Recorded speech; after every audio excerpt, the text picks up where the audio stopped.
బాబోయ్ వీధి కుక్కలు, భయపెడుతున్న గ్రామ సింహాలు, చికెన్ వ్యర్థాలే ఆహారం, వాహనాలను వెంబడించి ప్రమాదాలకు కారణమై పెరుగుతున్న కుక్కకాటు బాధితులు, కానరాని సంతాన నిరోధక చర్యలు, రోడ్డు మీదకి వచ్చేందుకు పిల్లలు వృద్ధుల్లో భయం, నివారించడంలో అధికారులు విఫలం. దట్టు ఈ సమ్మర్లో బాగా ఎక్కువైపోతాయండి ఈ కుక్క కరిచేవి. ఎందుకంటే ఆ వేడికి కానీ దీనికి కానీ సమ్మర్లో మరింత ఎక్కువగా ఉంటాయి. ఇది ఎక్కడ మనకి పాలకవీడు. సో మండలంలోని చాలా ప్రాంతాలు వీధి కుక్కలు విచ్చలవిడిగా సంచరిస్తున్నాయి. రోడ్ల మీదకి రావాలంటే ప్రజలు భయపడే పరిస్థితి వస్తుంది.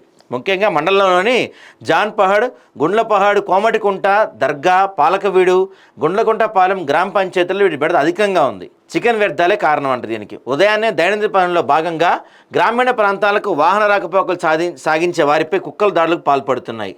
రోడ్లపై నిద్రిస్తూ వాహన శబ్దం రాగానే లేచి వెంటబడి తరుముతున్నాయి. భయంతో వేగాన్ని పెంచి ప్రమాదాల బారిన పడుతున్నామని వాహనచోదకులు చెప్తున్నారు. జాన్పహాడ్, గుండ్లపహాడ్ ఈ ప్రాంతాల్లో నిర్వహిస్తున్న మాంసపు దుకాణాల వద్ద వీధి కుక్కలు అధికంగా తిరుగుతున్నాయి. దుకాణదారులు పారబోసిన వ్యర్థాలను తింటూ తమ సంతతి వృద్ధి చేసుకుంటున్నాయి. రాత్రి సమయాల్లో వీధుల్లో అరుపులతో విచ్చలుగా సంచరిస్తూ కంటి మీద కొనుక్కు లేకుండా చేస్తున్నాయి.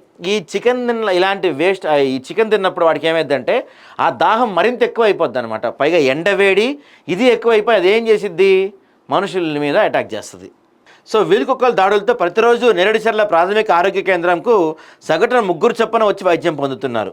పాలకవీడు మండలం వీధి కుక్కల నియంత్రణకు పంచాయతీ అధికారులు కనీసం చర్యలు తీసుకోవడం లేదు. ఫలితంగా వాటి సంతతి రోజురోజుకు పెరుగుతుంది. వీధి కుక్కల నియంత్రణ పేరిట మొక్కుబడి కార్యాచరణతో అధికారులు చేతులు దులిపేసుకుంటున్నారు. సో నేరేడుచర్ల పిహెచ్సిలో ర్యాబీస్ వ్యాక్సిన్లు అందుబాటులో ఉండడంతో ప్రజలు కొంతమేర ఊపిరి పీల్చుకుంటున్నారు. ఇక్కడ చూడండి, గత 3 నెలల్లో జనవరిలో 93 మందిని, ఫిబ్రవరిలో 115 మందిని, మార్చిలో 104, ఏప్రిల్ 19 వరకు 86 మందిని గడిచిందంటండి. సో మొత్తం మీద చూసుకుంటే ఈ మొత్తం కలిపి 395 మందిని గడిచిందంట. సో వ్యాక్సిన్లు అందుబాటులో ఉన్నాయి.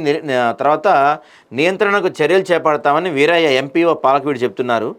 అధికారులు స్పందించాలని చెప్తున్నారు. నిజంగానే అంటే ఇక్కడ ఏం చేస్తారంటే కొంతమంది మూగజీవాలను ఇబ్బంది పెడతారు ఎక్కడో చోట, మళ్ళీ వాటిని కొట్టే ప్రయత్నం చేస్తారు.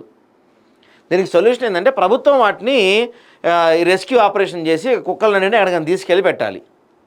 లేకపోతే వాటికి ఈ ర్యాబీస్ రాకుండా ఉంటాయి కదా, యాంటీ ర్యాబీస్, అలాంటి ఇంజెక్షన్స్ అయినా చేయాలి. లేకపోతే ఇలా గ్రామస్తులపైన, ఊళ్ళో వాళ్ళపైన పడి దాడి చేసే ప్రమాదం, అందులోనూ చిన్నపిల్లలు లాంటి వాళ్ళపైన దాడి చేస్తే మరింత ప్రమాదం పెరిగే అవకాశం ఉంటుంది.